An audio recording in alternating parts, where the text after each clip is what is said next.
வணக்கம். பாலுமகேந்திரா அவர்களை நம்மளால என்னைக்குமே மறக்க முடியாது.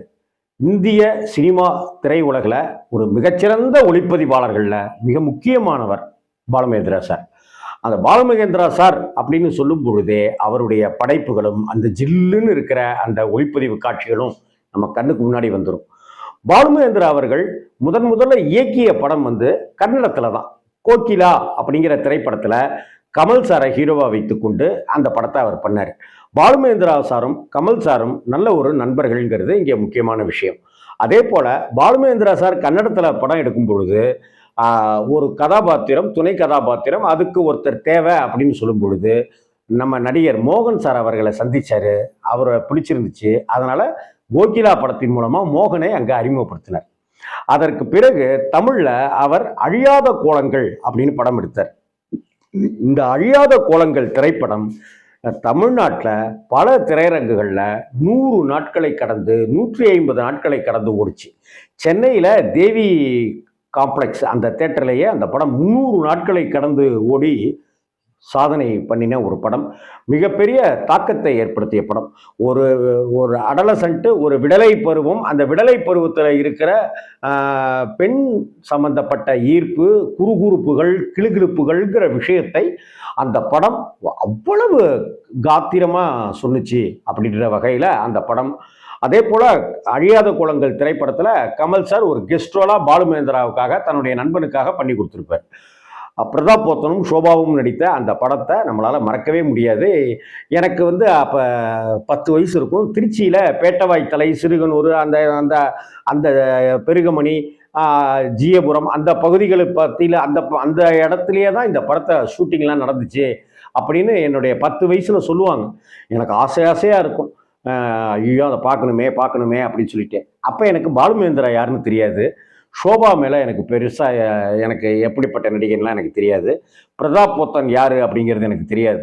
ஆனால் என்னுடைய 10 வயசுக்குள்ளார அதுக்கு அடுத்தடுத்த காலகட்டத்திலேயே எனக்கு ஷோபா மேலே ஒரு பெரிய பிரமிப்பு வந்தது.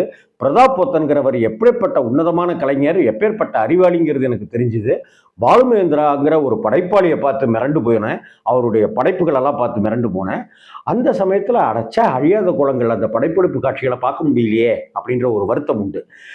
திருச்சி இதில் பெரம்பலூரில் மணிவண்ணன் அப்படின்னு என்னுடைய அன்பு தம்பி ஒருத்தர் இருக்காரு. அந்த மணிவண்ணனுக்கு நான் ஃபோன் பண்ணுறது போது எனக்கு 2 சந்தோஷம் கிடைக்கும். ஒன்று, மணிவண்ணன் கிட்ட பேசுகிறோம் அப்படிங்கிற ஒரு சந்தோஷம். 2வது, மணிவண்ணன் அவருடைய ரிங்டோனா எனக்கு கேட்கக்கூடிய பாடலாக வச்சிருக்கிறது பூவண்ணம் போல மின்னும் அப்படிங்கிற அந்த பாட்டு. அந்த பாட்டு அழியாத கோலங்கள் படத்தில் வந்தது.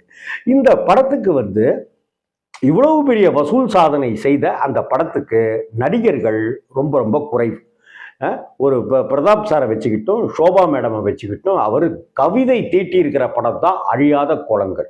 அந்த அழியாத கோலங்கள்ன்றது நம்ம மனசுலேயே அழியாத கோலங்களாக தான் இன்னமும் அது ஒரு படைப்பாக்கத்தில் பார்க்கப்படுது. அந்த படத்துக்கு 8,50,000 ரூபா தான் செலவு பண்ணியிருக்காங்க. ஒரு 8 லட்சம் ரூபாய், 8.5 லட்சம் ரூபாயில் ஒரு படத்தை எடுத்து, அதுவும் பாலுமகேந்திரா அவர்கள் 27 நாளில் அந்த படத்தையே எடுத்து முடிச்சிட்டார். 27 நாள் 8.5 லட்சம், 9 லட்சம்னு வச்சுக்கோமா. 9 லட்சம், 9 லட்சத்தில் 27 நாள் படப்பிடிப்பு. தயாரிப்பாளருக்கு நஷ்டம் கிடையாது, நடிகர்களுக்கு வருத்தங்கள் கிடையாது.